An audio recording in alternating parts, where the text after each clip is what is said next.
In this video, we'll talk about two things. Firstly, we have a vector field f, which is a function of x, y, and z, and the x components of the vector, the y component of the vector, and the z component of the vector are all functions of x, y, and z as shown. The first question is this vector field conservative in the first place? And then, if it is, then find a potential energy function, u, which is also a function of x, y, and z, such that the force is the negative derivative of the potential energy. That negative sign comes with the potential energy concept. So the hypotheses of the theorem we proved in the earlier video hold that f has first of all got to be at least a C2 field. A C2 field means that it should be either greater than or equal to C2. It means that all the partial derivatives are continuous at the range of this vector field. Right now it looks like this vector field can be defined for all values of x, y, and z. There's nothing funny going on in the denominators of these things.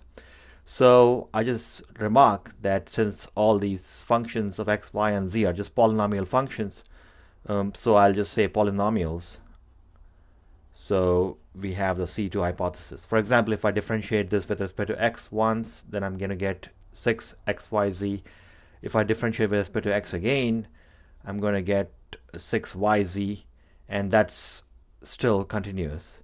Similarly for the other partial derivatives for the other components. So it satisfies the C2 hypothesis. This is very important. If you don't pass this test, then you don't go any further, because the next test, which is the curl, does not discriminate between C2 and non-C2. There are classic examples where the curl is 0, and you can even find a potential function, but it does not satisfy the C2 test, and everything blows up at the end. So that's the first thing you need to do. Then you go ahead and satisfy the curl hypothesis. The curl of this function should be 0. So let's calculate that. The curl of the vector field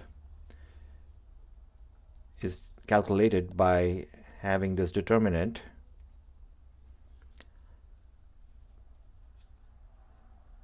here. Del x, del y, and del z stand for del by del x, del by del y, and del by del z respectively.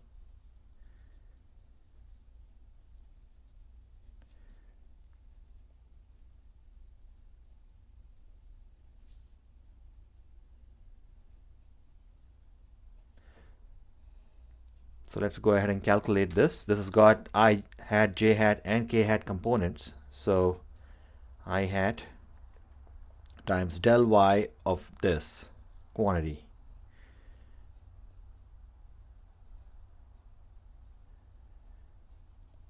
minus del z of that.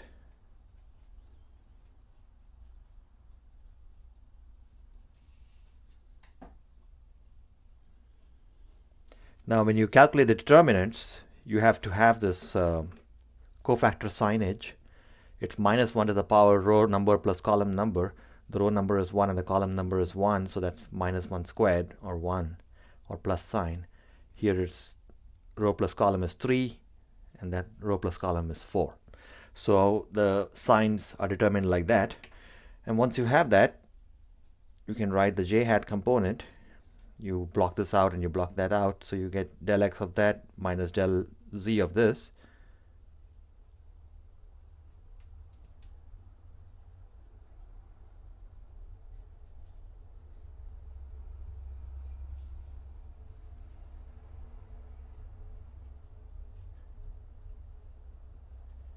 And lastly, the k hat. You block that out and that out, so I have del x of acting on this and del y acting on that.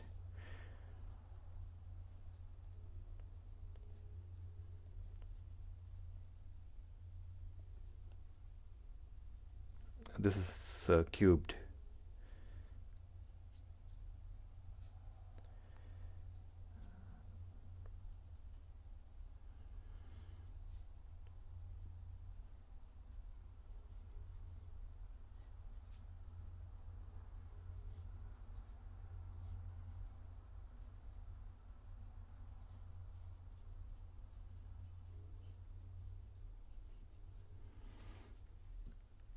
So we have our curl fully computed out. The curl has to be 0, which means if the vector, a certain vector is 0, it means the 0 with a vector sign is an important concept. It means it's 0 I hat plus 0 j hat plus 0 k hat. There's no other meaning to saying a vector is 0. It has to have 3 components, each of which is 0. So it's a triple 0, which means that each of these separately must be equal to 0. So let's have those equations. The first equation is going to be 0 equal to del y of x cubed y is just x cubed. There's nothing from this. Del z will only act on that. So that gives me x cubed minus bx cubed equals 0. This tells me clearly that b equals 1. So we have determined the first requirement for conservativeness. The second one is that the j component must be 0. So let's try that. 0 equals, I'll forget the negative sign and just look at what's inside. Del x of 3x of x cubed y is 3x squared y. That does not act because del x of cz is 0. Now let's look at this one. Del z of 3x squared yz is just 3x squared y. So that gives me negative 3x squared y. So that's identically satisfied. There's nothing to remark there. The j hat component is identically 0 for any value of a, b, and c. So there's no restriction there. The k hat component next. So that gives me 0 equals, when I differentiate with respect to x, the first and the second term get differentiated here, and the same thing over there. So I get 3 b x squared z minus 3 minus, I get 3x squared z from that first term, and then in the second term the minus and the minus go and become plus, and I take the derivative of del y with respect to y, I just get a. So with b equal to 1, these two terms will cancel out. So that is going to happen. But I additionally require that a is equal to 3. So we have found that a is equal to 3, b equals 1, and c can be anything. And as long as we are saying these vector fields are real, c can be any real number if f belongs to the vector field R3 with coefficients in the reals. So that will completely solve the criterion for conservativeness, twofold. First, that each component is C2, and then that the curl is 0. Now let's put these values of the functions back, of these constants back into the vector field. So now I have f of x, y, z is equal to 3x squared yz minus 3y I hat, putting the value for a plus value for b here, x cubed z minus 3x j hat,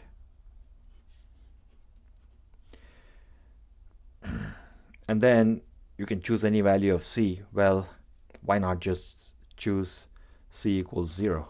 Let's do that. X cubed y k hat. In reality, I can keep the c constant and keep taking it forward, but I don't need to.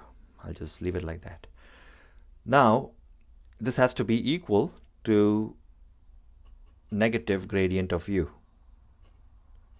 We have to satisfy that. So comparing the coefficients, negative gradient of u is another way of saying this is negative del u by del x I hat minus del u by del z del y j hat minus del u by del z k hat.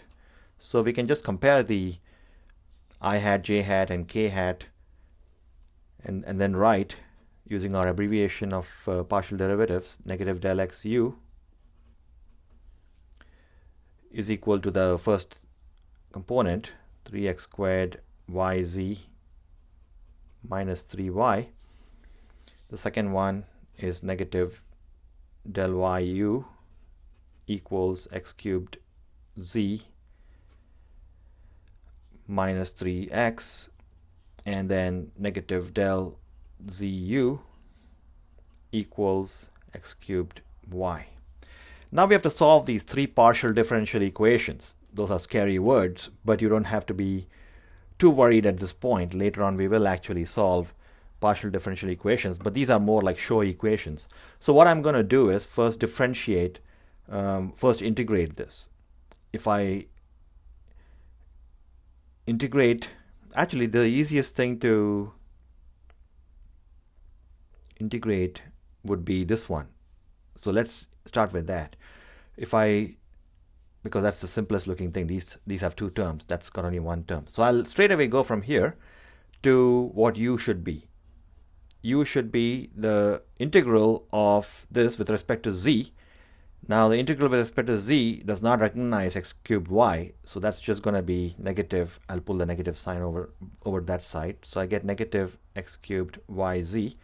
But I also have to add an undetermined function of x and y, because at this point any function of x and y when differentiated with respect to z will give you 0. So the constant of integration in partial derivatives is actually an entire function of x and y.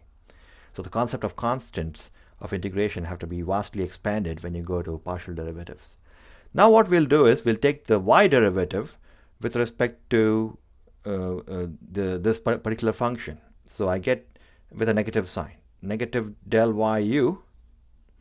Because I have the negative sign, this negative sign will disappear, and I take the y derivative that just acts on the y, leaving me with x cubed z minus, because of that minus sign here, the derivative of f with respect to y.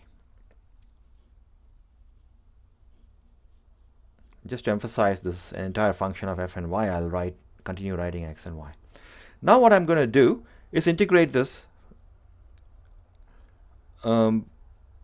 Actually, at this point, I'm going to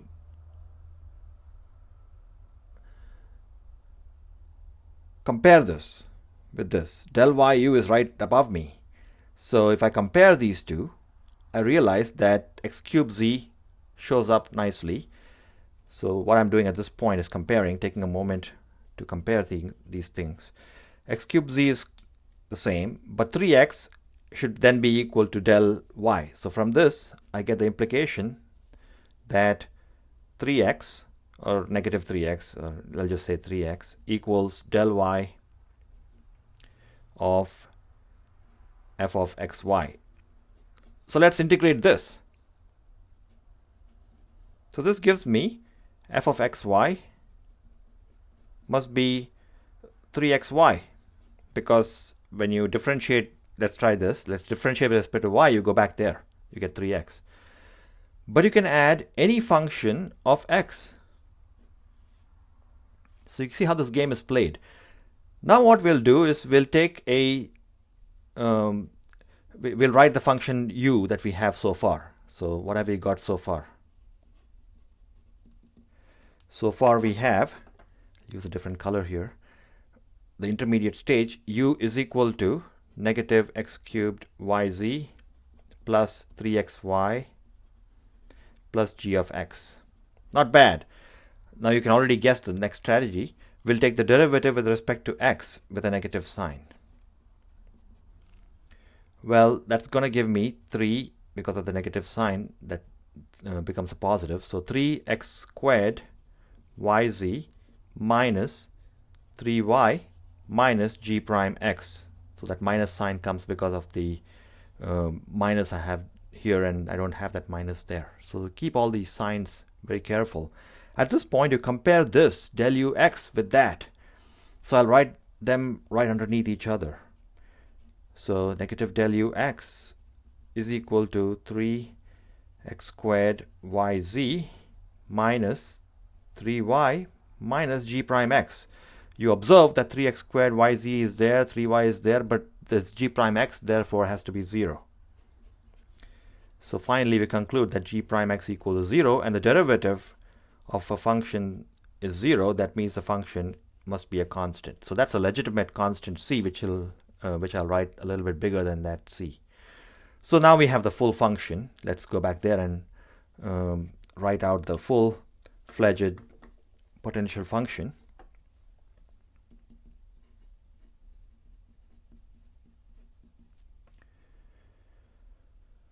It's negative x cubed yz, and then I have to add f of xy, which is here, plus 3xy plus c. As an exercise, I would like you to go back. So this will reveal mastery if you are able to do this exercise. Go back and keep the constant c in the third component, because that's where the c occurs, in the z hat component, and find the potential u as a function of x, y, z, and little c. So that will be an excellent exercise for you to test your understanding. And after that, the last thing you do when you actually have finished calculating your potential is to subject it to the acid test. Make sure that the negative x derivative of this thing is actually the x component there, and so forth. So let's quickly do that. When I take the x derivative, I'm going to get, with a negative sign, I'm going to get 3x squared yz minus 3y. The y component, with a negative sign, I'm going to get x cubed z minus 3x, and the z component, if I differentiate with respect to z with a negative sign, I'm going to end up with x cubed y, because these two things just vanish. And these are exactly the components I started with.